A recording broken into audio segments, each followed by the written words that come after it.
Hey folks, Nate Skinner here. I'm going to go over with you how to operate the timer by All Seasons Feeders.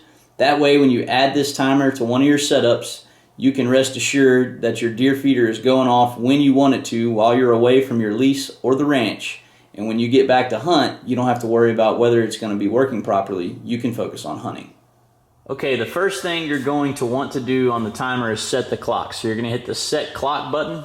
You're going to adjust the hour by hitting the hour button. So let's say it's 12:40 p.m. Go to 12 on the hour button, then push the minute button until you get to 40. And you've got it set now at 12:40 p.m. Also, when you set the clock, you can adjust how long the feeder spins when you hit the test button. So when you're in the set the clock function, that's this number right here, and you can adjust that by hitting runtime, the runtime button. And so you can just set it at whatever desired time you would like the feeder to spin when you hit test. So if you want it to spin for 5 seconds on the test, set it to 5 by pushing the runtime button. To test the feeder, you simply push the test button. It's going to count down from 5 and then spin for the duration that you selected on the runtime in the set the clock setting.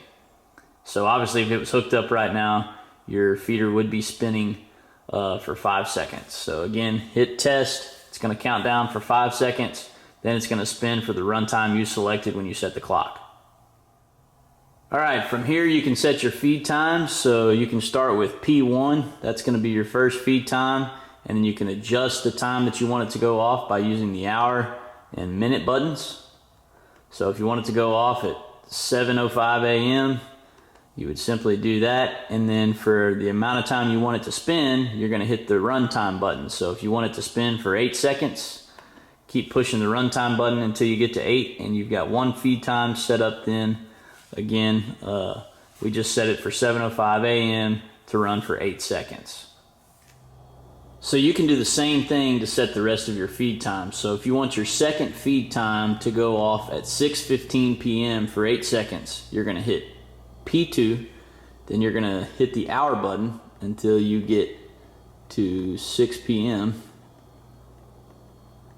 Hit the minute button to make it 6:15 p.m.